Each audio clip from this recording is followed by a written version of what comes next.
So I know a lot of people out there are struggling with getting an entry-level software position, and I've been there. On my first job search, I struggled with all kinds of things, whether it was motivation, my mindset, or just other things that prevented me from getting a job. And I had no one to talk to and no one to really get advice from. And what I desperately wanted during that time was someone who I could talk to, someone who could give me advice, and someone who could help me figure out this stage of my life. And today I wanted to share the mistakes that I made during that time in ascending order of importance. And hopefully they can help you on your job search, or at least make you feel 1% less alone. So number 10 is not pacing yourself. So this is something I struggle with a lot, just thinking that I could do way more than I actually could. Basically, I would have days where I was on it. I was applying to jobs, I was doing late code, I was doing side projects, I was doing everything that was required and squeezing out all of the time in my day. And then I would keep that up for a few days, and what would follow would be a crazy burnout,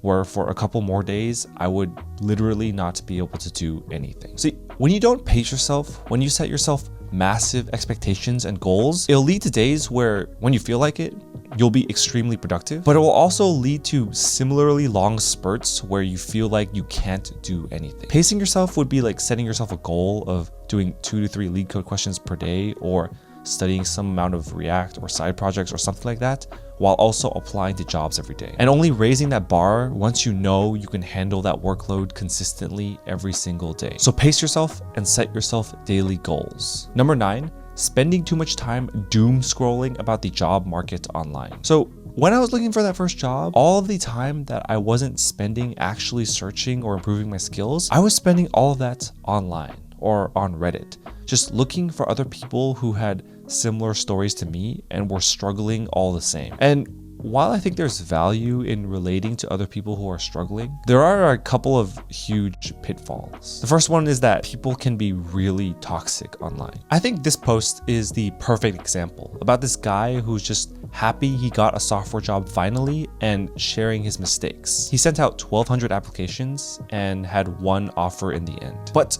all of the comments, either mocking the mistakes he made, comments about how they feel like they're screwed if this guy had to go through that much to get a job, or just comments arguing with others about how bad the job market is. And to be honest, did this guy get his job in the most optimal way? Not really, but do any of us really do that ourselves? This guy was just sharing his mistakes. I remember when I was in that first software job search and I was reading these posts, I would get discouraged and I would feel all sorts of ways. And it also made me feel like everyone in the software world was very bitter and resentful, when that's not even close to being the case. The second bad thing about doom scrolling all the time online when you're trying to look for a job is that when you're reading posts online, you're not going to see a lot of the posts from happy software engineers. You're only going to see people who are struggling, but you're not going to hear about the people who studied hard, worked hard, and got a job quickly. So seriously, if you can't cut through the noise, if reading things online makes you feel worse, save yourself the stress and limit the amount of time you're reading these forums and focus on improving your own skills day to day. Number 8,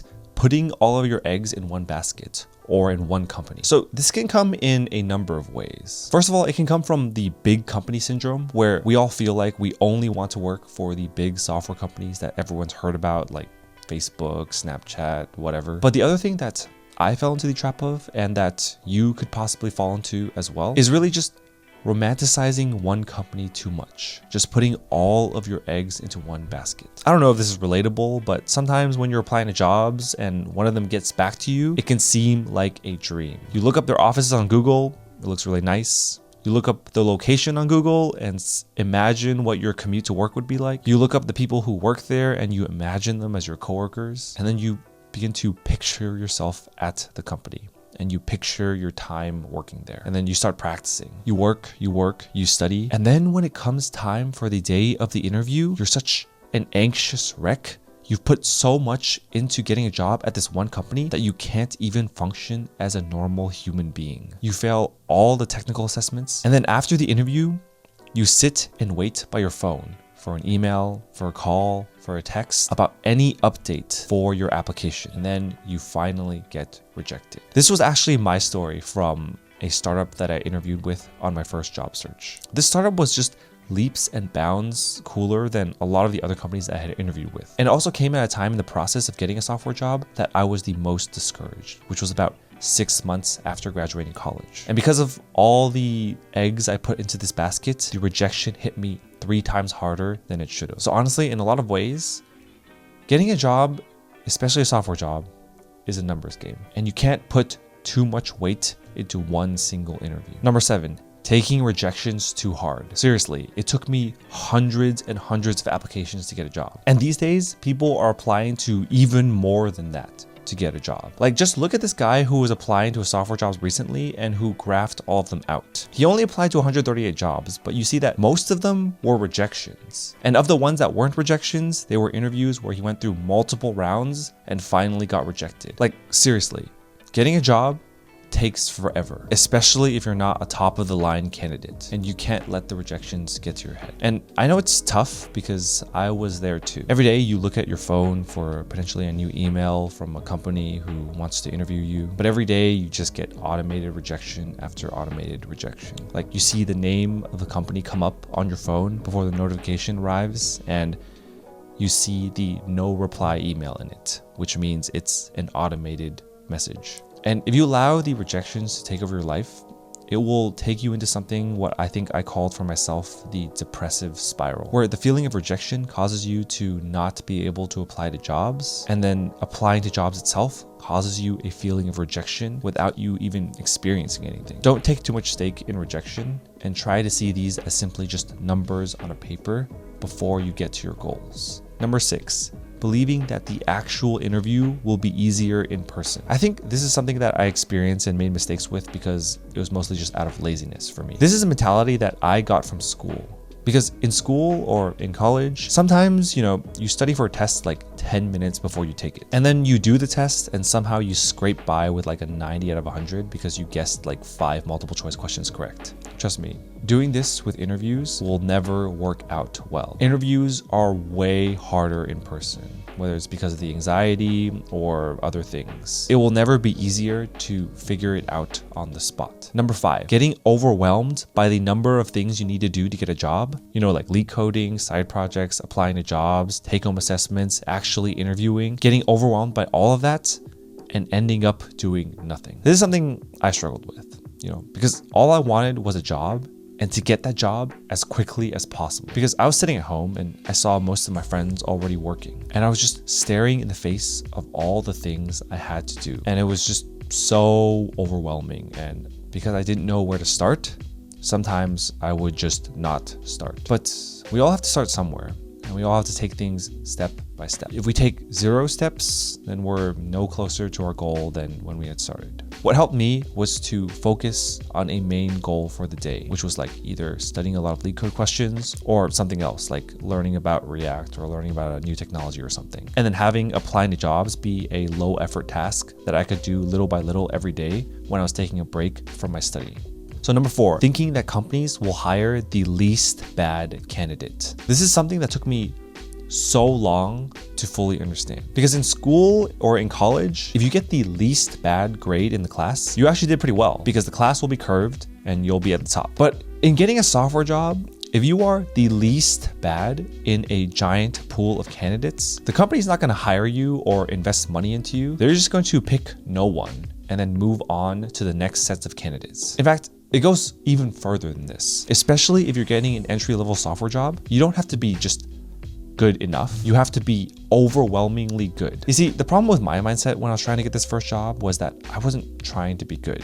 I was just trying to trick interviewers into thinking that I was competent when I was not. Because all I was obsessed with was getting jobs as quickly as possible. I hoped that they would ask me the right lead code question that I studied right before. I hoped they would ask me the computer science concepts that I reviewed like in the past week. And my whole interview mindset was just about being the least bad candidate. And the thing about companies and with junior and entry-level positions is that companies expect junior engineers to be a net negative on the company at the beginning. They know you're going to be inexperienced and that you're going to need a lot of coaching. So what they're mostly looking for is your attitude. They need to know you're coachable, and they need to know that you won't leave in like a year's time. So in your practice, in your studying, you need to focus on being outstanding and not just be good enough. Number 3, applying online exclusively and not sending messages to recruiters. Applying online is a huge waste of time, and it was even a huge waste of time for me when I was applying for jobs in like 2016, 2017. But this advice is even more important in 2024. Do not apply online in this climate, full stop. And the reason for this is twofold, really.